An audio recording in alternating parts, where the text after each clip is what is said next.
Le lion est le véritable roi de la jungle, mais lui aussi peut être tué par des hyènes. L'aigle peut être considéré comme le roi des airs, mais la nuit, il est absolument sans défense face au hibou. Et dans le monde marin, il semble que les orques n'aient tout simplement pas de rival. Mais ce n'est pas tout à fait vrai. Aujourd'hui, vous allez apprendre pourquoi les orques ont besoin de la langue des baleines, pourquoi ils utilisent d'autres animaux pour jouer, comment ils prennent d'assaut les rivages, et qui peut après tout avoir une chance de tuer le roi des océans. C'est parti! Je pense ne pas avoir besoin d'expliquer ce qu'est un orque. C'est un prédateur énorme, noir et blanc et d'une intelligence démoniaque. Non, vraiment, pour comprendre le talent des orques à la chasse, il suffit de dire qu'ils réfléchissent à un plan différent pour chaque chasse. En fonction de ce que sera leur futur dîner, les orques, qui chassent presque toujours en groupe, choisissent une certaine stratégie. Par exemple, pour manger un requin, ils doivent le désorienter. Pour un banc de petits poissons, un carrousel de bulles d'air fera l'affaire. Et pour les baleines... Oh, autant le voir de ses propres yeux. L'attaque suit un schéma brutal mais efficace. Les orques se relaient pour éperonner, mordre et tirer la baleine par les nageoires pectorales et tout simplement épuiser leur proie. Malgré la différence de taille, la proie va effectivement finir épuisée. Imaginez être mordu par plusieurs chiens de taille moyenne en même temps, et qu'ensuite ils essaient aussi de vous noyer. En effet, les orques bloquent le trou par lequel la baleine respire, et après une poursuite qui peut durer des heures, le géant épuisé se noie. And then the final strike. Les baleines, bien sûr, ont toutes sortes de formes et de tailles. Certaines, surtout les jeunes, ne sont pas beaucoup plus grosses que les orques. Mais qu'en est-il de la baleine bleue? On dit que c'est la plus grande créature qui ait jamais existé sur notre planète. Elle pèse plus de 190 tonnes. C'est ce qu'on va manger, se sont dit les orques. Et ils l'ont attaquée. Imaginez, quelques orques, qui ne sont en fait que des dauphins avec des dents, ont fait fuir une baleine bleue. Même une géante comme elle préfère ne pas s'en mêler. Mais les proies les plus communes des orques sont les bébés baleines. C'est tellement courant que les baleines protègent même la progéniture d'autres espèces si elles le peuvent. Par exemple, on a vu un jour des baleines à bosse garder une petite baleine grise qui était déjà morte. Elle ne permettait tout simplement pas aux orques de finir ce qu'ils avaient commencé. Probablement parce qu'elles savent ce qui arrive à leur proie, parce que les orques sont de vrais gourmets. Les baleineaux des baleines à bosse sont l'un de leurs mets favoris, et les orques ne mangent souvent que leur langue, laissant le reste de la carcasse aux charognards. Pourquoi? Eh bien apparemment, c'est très savoureux. D'ailleurs, il en va de même pour les requins. Les orques ne mangent que leur foie, car il contient des substances utiles. En bref, les requins sont un peu comme des vitamines. Ça fait un moment que je parle de tous les animaux marins que les orques attaquent. Personne ne peut leur tenir tête. Il y a bien le cachalot. Les orques chassent les femelles et les baleineaux de cette espèce, mais essaient de rester à l'écart des mâles.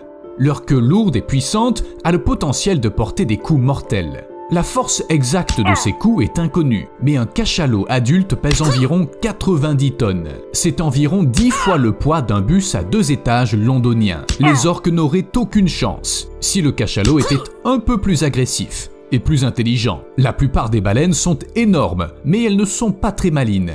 Apparemment, elles n'ont que leur queue. Et si ce cachalot était aussi intelligent qu'un humain? Et vous, de l'autre côté de l'écran, que feriez-vous si vous étiez un cachalot soudain attaqué par un orque? Vous vous retourneriez sûrement plus vite et vous le frapperiez avec la queue. Ou peut-être que vous utiliseriez vos dents. Chacune pèse 1 kg, ce serait bien de commencer à les utiliser. Un autre prédateur qui peut repousser les orques est le grand requin blanc. Vous savez, celui qui donne la chair de poule, avec un regard terrifiant. Les orques sont considérés comme les seuls ennemis naturels des grands requins blancs. Et si le requin parvient à mordre le premier, ses rangées de dents acérées comme des rasoirs peuvent transpercer même la peau la plus épaisse. Je pense que c'est l'espèce qui peut gagner ce combat si elle attaque en premier. Sinon, une stratégie de chasse unique entrera en jeu, comme je l'ai déjà expliqué. L'orque pousse le requin à la surface avec sa large queue, puis l'assomme. Puis l'orque, comme s'il avait une excellente connaissance de la biologie des requins, retourne sa proie, la désoriente et la paralyse. Bon appétit! Alors, qui peut battre les orques? J'ai pensé aux raies, mais elles font juste partie du menu. Les crocodiles de mer ont une puissance de morsure incroyable et une peau épaisse qu'aucun orque ne pourrait traverser. Mais ces mâchoires ne s'ouvrent pas assez grand pour mordre dans quoi que ce soit d'important. Et vous avez des idées? Écrivez-les dans les commentaires et on ne manquera pas de les lire. Comme je l'ai déjà dit, les orques ont de nombreuses techniques de chasse bien rodées qu'ils utilisent en fonction de leur proie, du paysage, je ne sais pas, peut-être en fonction de leur humeur aussi, ou alors en fonction de leur horoscope. Mais une technique en particulier m'a frappé. Regardez leurs mains, enfin leurs nageoires. Les phoques sortent souvent de l'eau sur la banquise pour faire une pause. Là, rien ne les menace, donc ils peuvent se détendre en toute sécurité tout en se laissant porter par les vagues. Un orque est trop lourd pour grimper sur la banquise afin de manger un phoque, mais il peut toujours appeler ses frères. Plusieurs prédateurs s'alignent, accélèrent, puis freinent juste devant la banquise, créant une vague qui emporte la proie.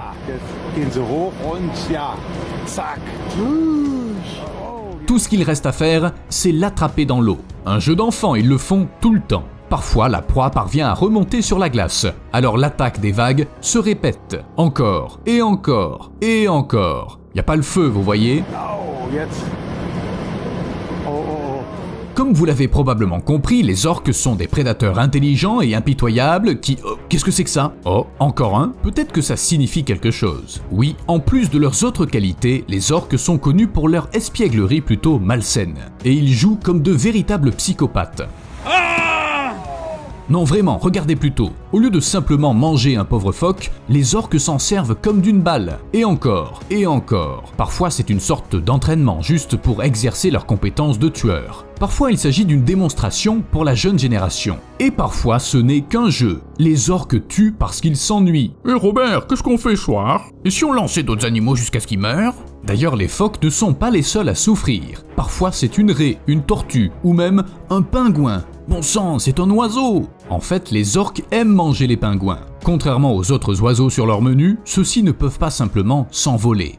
Ils doivent trouver refuge ailleurs. Pratique d'avoir un humain dans le coin. Et le pingouin, tout va bien? Kowalski! Quelqu'un a vu Kowalski? Mais un bateau n'offre pas 100% de protection. En plus, même la terre ne vous sauvera pas, car si un orque décide de manger quelqu'un, il y parviendra. Des phoques fuyant sur le rivage, c'est un défi pour eux, ou la proie parfaite pour leur jeu. Et comment qualifier cette façon de chasser quand un orque s'échoue presque sur le rivage pour attraper son dîner? Comme s'il n'y avait pas assez de proies dans la mer pour lesquelles il n'est pas nécessaire d'enfreindre les lois de la nature et de gagner la terre ferme. Enfin, regardez. Quelle loi? Il veut un phoque. Parfois, ce désir ardent peut avoir de graves conséquences pour les orques. On trouve des tonnes de vidéos en ligne de ces prédateurs qui sont allés trop loin en chassant, ont manqué la marée et oui, ils sont restés piégés.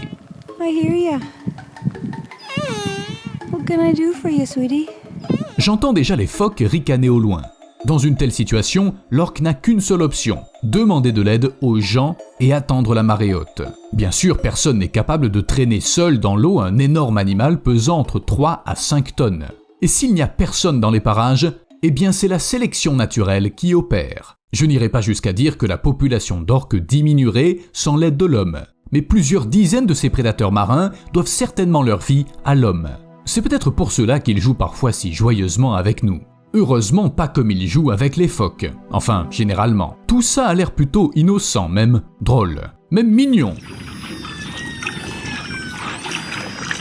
Par exemple, cette orque nommée Luna a perdu sa famille et est tellement habituée aux gens qu'elle se comporte comme un chiot qui aime jouer. Un chiot de mer de plusieurs tonnes.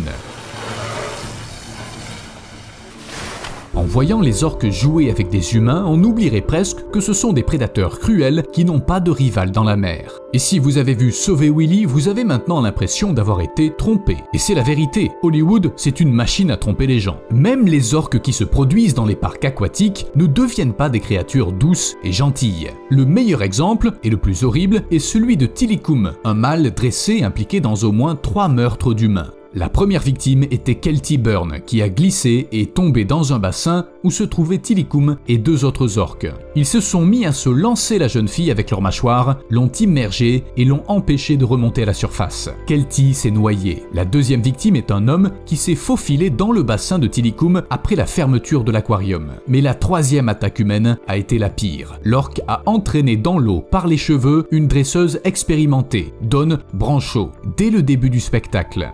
Devant un public abasourdi, Tilikum s'est amusé avec la victime comme si c'était un jouet. Le temps que d'autres dresseurs atteignent Dawn, elle était déjà morte. Et le tueur? Eh bien, il a continué le spectacle. Les gens avaient payé après tout. La tragédie la plus récente s'est produite au parc d'attractions SeaWorld d'Orlando, aux États-Unis. Mais ce n'est pas le seul endroit avec des orques. Je pense qu'il y en a dans tous les aquariums SeaWorld. Et on dirait bien qu'à chaque endroit, les orques semblent maintenir leurs habitudes sauvages. Ce sont des prédateurs qui n'ont pas d'égal dans l'océan. Ils sont forts et intelligents. Pourquoi ne pas chasser au milieu du bassin? Ainsi, au SeaWorld de San Diego, les orques ne se contentent pas d'attaquer lorsqu'ils voient quelque chose de comestible devant eux. Ils utilisent des appâts pour amener les oiseaux à s'approcher. Et ils le font délibérément, en jetant des morceaux de... Qu'est-ce que c'est? Du poisson? Donc des morceaux de poisson près d'eux, et puis ils attendent. Et ça marche. Les orques chassent probablement les oiseaux juste pour le plaisir de chasser. Ils jouent, mais vous savez, peut-être que du point de vue de Tilikum, toutes les victimes faisaient aussi partie du jeu. Moi, je préfère rester bien à l'écart des orques. Surtout s'ils sont maintenus en captivité et sont déjà trop habitués aux humains. Et si pour eux, nous n'étions que des phoques maigres et poilus. À plus!